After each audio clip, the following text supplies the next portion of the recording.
Hola, hola, muy buenas noches a todas y a todos. Les doy la bienvenida a un nuevo encuentro del Club de Lectura Un Mundo Feliz. Continuaremos con la lectura de los cuentos de Leonora Carrington. Para la noche de hoy tenemos dos cuentos, Las hermanas y Abatido por la tristeza. Me queda como un sabor amargo en la garganta cuando leo el tema de la violencia hacia la servidumbre.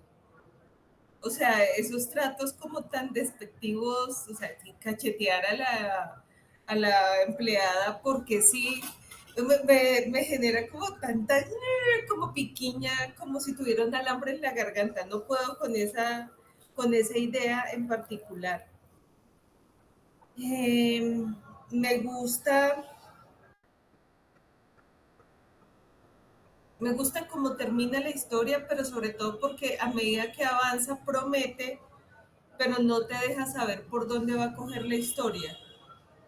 O sea, porque tú ves ahí planteado inicialmente como una especie de conflicto entre Engadín y Drusil, ¿sí? Después aparece entonces el misterio por la presencia de Juniper, pues el hecho de que esté encerrada en ese espacio, pero luego abandona un poco esa historia para irse a Yumart con Drusila en el jardín y esta especie de fascinación que empieza a sentir Yumart hacia el jardín y ella como queriendo llevárselo, pero más adelante está entonces Juniper volándose de su encierro y encontrándose en Gadín y el cierre es, o sea, ese cierre es, es una pintura. Carne, vino, pasteles. Todos los manjares a medio comer se amontonaban a su alrededor en pródiga abundancia. Grandes frascos de mermelada tirados en el piso habían formado un lago pegajoso a sus pies. La osamenta de un pavo real coronaba la cabeza de Yumart y su barba estaba repleta de salsas, cabezas de pescado y frutas aplastadas. Su túnica estaba desgarrada y llena de manchas de todo tipo de comida. O sea, yo no sé, creo que en el libro del poeta de los lunáticos de Chesterton que sacó Panamericana, las ilustraciones eran un poco así. O sea, yo aquí veo, me imaginé esto como un cuadro infantil, o sea, un señor barbado, todo untado en todas partes, con pleno en colores. eh, y este final podría haber pasado, o sea, este final es un cuento en sí mismo, este párrafo es una historia y está separada de todo lo anterior, todo lo que está pasando antes. De hecho, da a entender que Drusil y Yumar hicieron algo. No se sabe hasta qué punto eh, consumaron lo que estuvieran haciendo, porque ella está semidesnuda, eh, aparece como si lo estuviera galopando a él, pero el cierre es un cuadro sobre él en particular y deja por el camino a Juniper casi que intentando volar desde el techo de la casa, a Drusil medio en pelota, a Engadín muerta, porque la mató Juniper. Entonces me dice, ¿y el resto de la servidumbre qué? ¿Qué pasó con las demás personas? ¿Dónde están? ¿Y por qué se llaman las hermanas? ¿Qué le pasa a esta historia? Sí, es muy, siento que son muchas historias en un espacio muy corto y que al ser tantas historias te las entrega como por bocaditos y no te deja comer ninguna, como ir a una degustación de pasteles.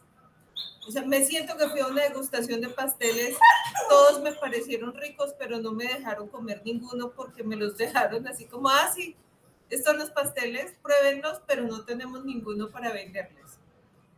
Y quedé como coja en la historia. porque esa falta de cierres y de continuidades me tiene un poco, estoy un poco desacostumbrada a eso. O sea, y aquí, si los comparo con los anteriores, hay una ruptura muy fuerte. De aquí ya no hay tanta, como tanto surrealismo, aunque el personaje de Juniper es, pues Juniper sí es una criatura en sí misma, pero no está tan presente, o sea, está encerrada en una habitación primero y después la vemos en la cocina matando a alguien y luego en el tejado. O sea, es puesta, no está integrada con toda la historia. Y acá con Drusil se encuentran, pero son son toquecitos nomás, y hay solo un toque, de hecho, entre ellas dos, no más. Entonces es muy extraño que este cuento tenga como esta trama, este entramado.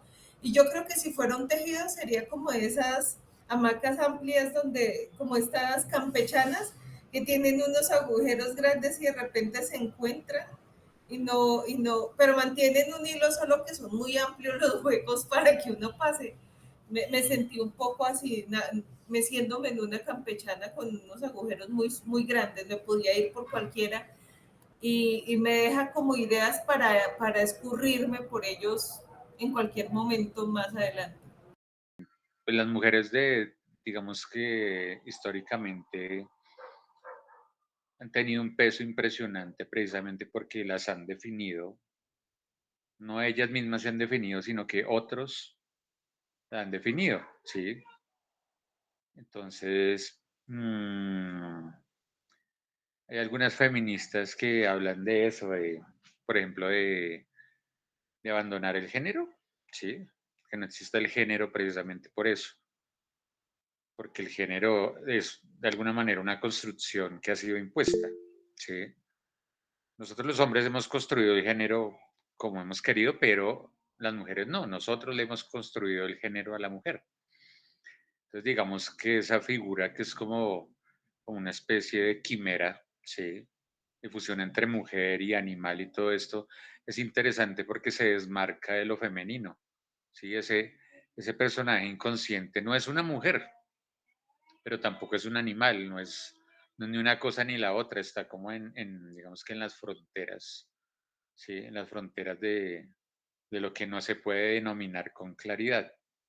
Entonces me parece que ese desligarse de lo definido tiene que ver también con un asunto de liberación de ella como mujer interesante, mientras que la hermana, lo repito, la hermana sí tiene un rol muy definido socialmente, ¿sí? Es la chica subalterna que se deja humillar. Y pienso que la conclusión de este cuento tiene un poco que ver con eso, como que finalmente la que termina chupándose a la hermana es ese ser escondido que no se quiere dejar ver porque la sociedad no quiere que ese ser surja, quiere que ese ser se mantenga escondido en la oscuridad porque no conviene, sencillamente porque no conviene, ¿sí? No conviene que una mujer sea ella misma, ¿sí?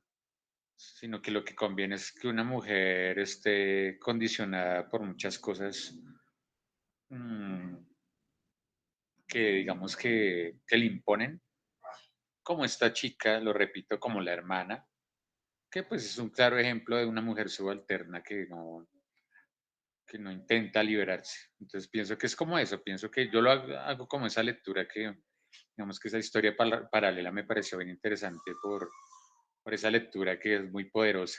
Sí. ¿Listo? Muchas gracias, Alexander. Bueno, Que además esa relación entre las hermanas es supremamente tensa, ¿no? Estaba buscando aquí el fragmento y dice, bueno, cuando el ser este empieza a desear una gotica, unas goticas de sangre, eh, se pone un poco agresiva además. Con un movimiento rápido, Drusil se sacó un cuchillo de entre los pechos y se lo puso en el cuello a su hermana que saltó en la percha dando gritos roncos como un pavo real. Poco después, Juniper habló con voz ahogada por las lágrimas. No quiero lastimarte, solo quiero un vasito nada más. Tengo sed, mucha sed. Querida Drusil, una gota y ya. Y luego contemplar la hermosa luna nueva por 5 minutos. Nadie me verá, nadie, te lo prometo, lo juro. Me recostaré en el tejado para ver la luna. No me voy a escapar, regresaré después de ver la luna. Drusil se echó a reír sin hacer ruido. ¿Y luego qué? ¿Vas a querer que te baje la luna para alumbrarte el desván? Escucha, Juniper, estás enferma, muy enferma. Yo quiero lo mejor para ti y si sales al tejado te vas a resfriar y te morirás. Eso fue lo que me transmitió abatido por la tristeza. O sea, no digo que sea lo que existe, sino que todas las imágenes que habían en la historia me hacían pensar en esas situaciones en particular. Gracias, Nayarit.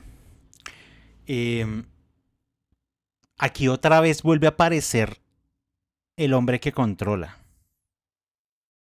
en la figura de el hijo. Porque dice de él, ella dice de él, ¿no? Es hora de la cena, dijo Arabel tomándome del brazo, y yo no estoy vestida. Hay que apurarnos. Dominique me va a regañar otra vez. Me jaló sin dejar de hablar. Claro, Dominique no tiene profundidad porque de nuevo aparece como el ente de control, encarnado en el hijo de una mujer mayor. Pero es eso, es el control. Otra vez. Esta mujer mayor se siente libre, se siente muy segura de sí misma, pero está controlada por el hijo. La figura de ese hombre ahí, que ella dice como, yo hago todo lo que hago, pero, Dominique se puede poner de mal genio, se puede molestar, se puede... Entonces creo que esa es la función que termina cumpliendo Dominique finalmente. Yo creo que siguiendo lo que nos había dicho Alexander hace un rato, aquí otra vez son dos caras de una misma moneda. Pero yo me la juego no hacia el pasado, sino hacia el futuro. Yo creo que la joven es el presente y la vieja es el futuro. Y que ese es el choque, o sea, ese es el encontronazo de esas dos existencias.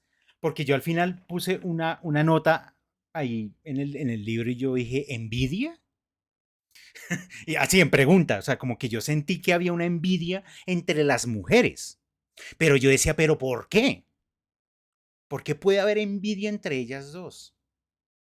Y creo que ahí con lo charlado hoy yo podría empezar como a aclarar en mi cabeza, pues, en qué consiste un poco la envidia, ¿no? Y es, esta mujer mayor es supremamente segura de sí misma, pero a un nivel increíble.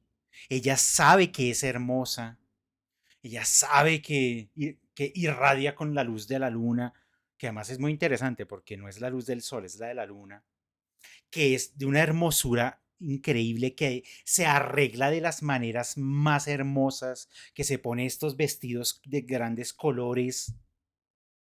Es una mujer que está totalmente segura de su lugar como mujer.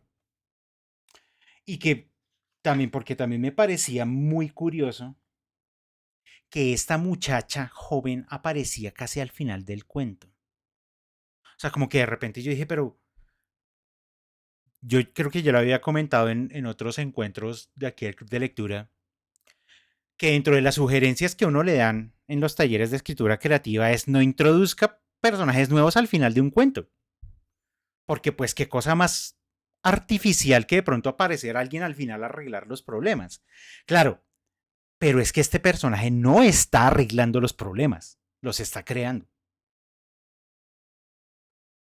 De nuevo, el inicio de este cuento es supremamente lúgubre. O sea, qué cosa tan desoladora, como además medio sufrida ya de entrada. O sea, como que aquí en este cuento sí, Leonora Carrington nos dijo como entrada, vea, de ese cuento nada bueno va a salir. Porque la entrada es supremamente fuerte, o sea, es un momento oscuro, lúgubre, doloroso y lo que tenga que pasar en ese pequeño universo. María C., te escuchamos. Bueno, me encanta que Diego haya llegado al comienzo del cuento porque es que he notado que los cuentos de Leonora Carrington, en ese primer párrafo está todo, ¿no? Entonces, para mí es una persona, importa un poco que sea hombre o mujer, está batido por la tristeza y para mí ese comienzo es muy nietzscheano, ¿no? Entonces, está el hombre con esta preocupación, con este conflicto, se va a la montaña, que quiere decir algo más alto, ¿sí? Donde están estos árboles, que es lo que conecta el suelo, el pasado, la raíz con lo que pienso, lo que está arriba. Y hay unas zarzas que tienen unas espinas grandes como garras, y eso quiere decir que entra en un terreno que es muy difícil y que esta vez a las zarzas se les están viendo las espinas, están claras, ¿cierto? Están explícitas. Llega a un jardín invadido por enredaderas y hierbas con extrañas flores. Entonces, ahí, además de entrar a ese terreno difícil, hay enredaderas, o sea, no se sabe por dónde ir, esto es complicado. Para mí, está entrando en su introspección, ¿cierto? Va a la montaña y empieza a pensar en su problema. Y allí hay un portón, ¿cierto? Ese portón para mí es pasar a otro lado, ¿cierto? De lo que está pensando. O sea, ahí empieza a ser como muy freudiano este asunto, ¿cierto? Entonces, un portón y está la viejecita cuidando sus plantas enmarañadas. Ahí, en lo que sigue, está hablando de muchos elementos que llevan como a un pasado, ¿cierto? Hace toda una descripción de lo que pasa en el jardín y de cómo está vestida la persona, ¿cierto? Tiene un sombrero que es como de otra época, pero también tiene unas plumas de pavo real que eso está muy relacionado con la belleza y con ser importante, con que lo miren. Bueno, y él le pide a la anciana un vaso de agua, ¿cierto? Él tiene que calmar una sed, tiene que calmar su saber, lo que necesita saber, ¿cierto? Entonces, para mí, ella está describiendo en toda esta parte inicial, está, o sea, ya nos metió ahí en el asunto del problema que tiene esa persona. Entonces, bueno, como la discusión se ha centrado más en el asunto de las dos mujeres y los dos hombres, entonces, yo como lo veo, que este señor tiene una preocupación que es lo que tiene que resolver en su vida para poder seguir adelante. Y está relacionado en su relación con la madre, que no la ha podido resolver, ¿cierto? No. Entonces están todos los elementos de los pies, de la raíz, de la belleza, bueno, etcétera, pero necesitaría resolver esto para poder vivir su vida actual y eso pasa cientos de veces en todos los hombres, ¿cierto? Es la representación de lo que siempre se vuelve a dar y siempre se vuelve a dar. Así lo veo yo. Y tú decías que al final esto como que se convierte en polvo y qué fue lo que pasó acá, ¿cómo así que esto no resultó bien, ¿cierto? O sea, puede resultar bien, puede no resultar bien.